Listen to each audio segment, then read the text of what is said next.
श्री चंद्रशेखर जी। माननीय सभापति जी, जय भीम। बहुजन समाज में जन्मे सभी संतों, गुरुओं, महान पुरुषों को नमन करता हूं, जिनमें महात्मा ज्योतिबा फूले, डॉक्टर बाबा साहब अम्बेडकर और मान्यवर काशीराम साहब को मैं याद भी करता हूं आज के दिन पर। साथ साथ नगीना की महान जनता और भीम आर्मी और हमारी पार्टी आज़ाद समाज पार्टी काशीराम के साथियों का भी धन्यवाद करता हूं।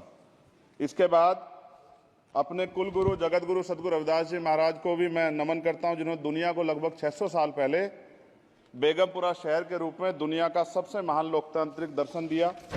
अध्यक्ष महोदय, माननीय सभापति जी, 14 अगस्त 1947 को ये देश अंग्रेजों के अधीन था। 15 अगस्त 1947 को हम लोग आज़ाद हुए। 16 अगस्त 1947 को देश आज़ादी में था, लेकिन धन धरती राजपाट में बंटवारा नहीं हुआ।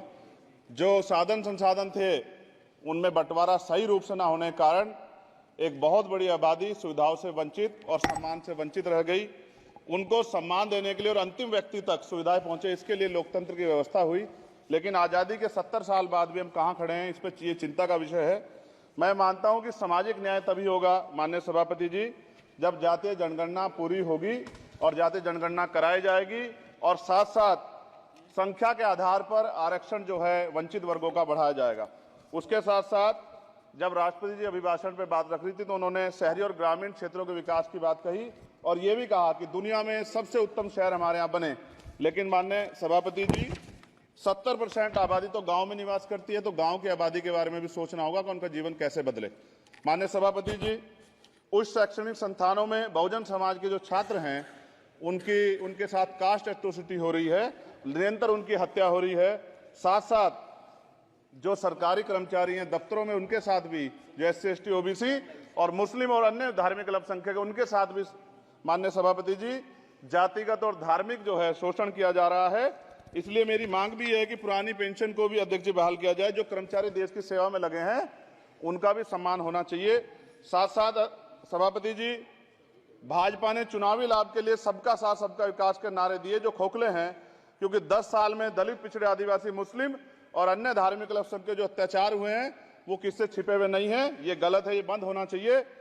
सभापति महोदय जी, महामहिम राष्ट्रपति जी के भाषण में निजी क्षेत्रों में SC ST OBC को रिजर्वेशन देने का कोई उल्लेख नहीं हुआ है, जो कि आज चर्चा का विषय, क्योंकि 98% प्राइवेट सेक्टर है, 2% सरकारी सेक्टर है, तो 98% प्राइवेट सेक्टर में भी हमारी हिस्सेदारी की बात होनी चाहिए।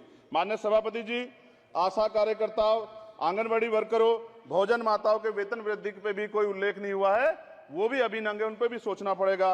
माननीय सभापति जी, जिस क्षेत्र से मैं चुन के आया हूं नगीना से, वो बहुत पिछड़ा क्षेत्र है। उस क्षेत्र में कोई विशेष आर्थिक पैकेज नहीं दिया गया, रोजगार की सेवाएं नहीं है, नौजवान पलायन करता है। IIT, IIM, एम्स, केंद्रीय विद्यालय आदि शिक्षा में और चिकित्सा संस्थानों की स्थापना होनी चाहिए, जो कि नहीं है। और माननीय सभापति जी, मानसून सत्र आ गया है, मेरा क्षेत्र बाढ़ से बहुत प्रभावित है, इसलिए मैं आपसे आग्रह करूंगा कि वहां के लोगों को बाढ़ से निजात दिलाई जाए। माननीय सभापति जी, चीन हमें आंख दिखा रहा है और लगातार हमारे देश की सीमाओं में घुसपैठ कर रहा है, इसलिए अग्निवीर योजना को हटाकर पुनः सेना भर्ती शुरू की जाए और साथ साथ भारत की सबसे प्राचीन व बहादुर रेजिमेंट में से एक चमार रेजिमेंट को पुनः बहाल करा जाए, ऐसा भी मेरा आपसे आग्रह है।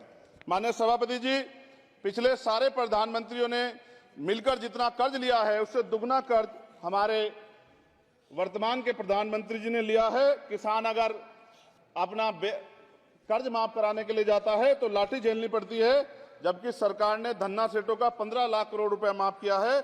इस ओर हमें ध्यान देना पड़ेगा, हमारी आने वाली पीढ़ियों को ये कर्ज चुकाना पड़ेगा। माननीय सभापति महोदय जी, किसानों को MSP की लीगल गारंटी तथा किसानों का कर्ज माफ होना चाहिए। साथ साथ 2 अप्रैल 2018 को SC ST के बच्चों पे बहुत बड़े पैमाने पे मुकदमे लगे थे, वो हमारी लड़ाई सही थी, ये सुप्रीम कोर्ट ने माना और बाद में सरकार ने माना, वो मुकदमे तुरंत वापस होने चाहिए। माननीय सभापति जी, प्रेस जो है उस पर भी शिकंजा कसा जा रहा है, जो पत्रकार सरकार खिलाफ बोलता है नौकरी से हाथ धोना पड़ता है, और सोशल मीडिया हमारा हथियार है, उस पर तरह तरह के प्रतिबंध लगाए जा रहे हैं और विरोध करने वालों को सोशल मीडिया हैंडल भी सस्पेंड करा दिए जा रहे हैं। साथ साथ सभापति जी, पेपर लीक और परीक्षाओं के कैंसिल होने से देश के नौजवानों का भविष्य खतरे में है। नीट, यूपी सिपाही भर्ती सभापति जी और 69,000 शिक्षक भर्ती में आरक्षण घोटाला हुआ है, कोई पूछने वाला नहीं, खून के आंसू रो रहे हैं बच्चे, बेरोजगारी का दंश युवा झेल रहे हैं। इसलिए मेरा आग्रह है कि युवाओं के लिए कृपया समाप्त करें चंद्रशेखर। माननीय सभापति जी, मैं पहली बार बोल रहा हूं, आप कहेंगे मैं बैठ जाऊंगा, मैं आपकी बात, मैं संवैधानिक मर्यादा का पालन करूंगा, मगर हम तो माननीय सभापति जी सुन ही रहे हैं। आप बोलिए, 1 मिनट। धन्यवाद, धन्यवाद। 1 मिनट और बोलिए। अध्यक्ष सभापति जी, नारी सम्मान की बात करने वाली सरकार, हमने मणिपुर देखा सर, हमने पहलवान बेटियों का हर्ष देखा सर, और हमने सर हाथरस की बेटी का हर्ष देखा सर, और हाथरस के परिवार को जो वादा किया था सरकार ने वो भी पूरा नहीं किया, और महिलाओं में भी स्पेशली दलित, पिछड़े और मुस्लिम वर्ग की, आदिवासी वर्ग की महिलाओं के साथ आज भी एनसीआरबी का डाटा कहता है सर जो जुल्म हो रहा है वो सहनीय नहीं है सर। साथ साथ कोविड में तैरती, हमने कोविड में बहुत सुना सर, कोविड में तैरती लाशें भी गंगा में हमने देखी है सर, और मजदूरों का हाल भी हमने देखा है। सभापति जी मैं समाप्त कर रहा हूं। नोटबंदी पे छोटे मजले उद्योग की जो कमर टूटी वो भी हमने देखी है। सभापति जी, शैक्षणिक संस्थानों, विश्वविद्यालयों में, चिकित्सा संस्थानों में ओबीसी एसटी के योग्य अभ्यर्थी को एनएफएस करके जिस तरह निकाला जा रहा है, लेटरल एंट्री करके जिस तरह हमारे रास्ते बंद किए जा रहे, ये भी हम देख रहे हैं सभापति जी। साथ साथ मेरा ये कहना है सर, ये सबका इशू है कि प्राइवेट कर्मचारी सर और सरकारी भी कई जगह पे 8 से ज्यादा घंटों से काम करते हैं, और उनको जो सर उचित वेतन भी नहीं मिलता, तो न्यूनतम वेतन 20,000 रुपए तय हो और 24 घंटे की ड्यूटी। उदाहरण के तौर पे यूपी पुलिस सर बहुत पूरा काम करते हैं वो लोग, वो राज्य के विषय हैं। आप सर मैं आपके राज्य सरकार के लिए भी आपके संज्ञान में डाल रहा हूँ विषय सर, पुलिस सब जगह है सर, लेकिन सवाल ये है सर, बहुत पसीना बातें हैं, 8 घंटे की ड्यूटी और वेतन विसंगति, वोटर स्कीम से उनको जो बाहर किया जाए। माननीय सभापति जी, 1 मिनट चाहिए सभापति जी। राष्ट्रपति जी ने धर्म के बारे में बात की थी, राम मंदिर से पहले हमारे गुरुगढ़ तुगलकाबाद का फैसला आया था राष्ट्रपति जी, वो सभापति जी अभी तक दिल्ली में स्थित सदगुरु रविदास जी महाराज का गुरुगढ़ नहीं बना। साथ साथ सभापति जी, अपनी बात को खत्म करते हुए मैं आपसे कहना चाहता हूं कि जितना देश दूसरों का है सर, इतना हमारा भी है। हम मरने के लिए पैदा नहीं हुए, जो चाहता है हमारी हत्या कर देता है। मूछे रखने पे, घोड़ी पे बैठने पे, मटकी छूने पे हमारी हत्या हो रही है। क्या बदला है सर 70 साल बाद भी?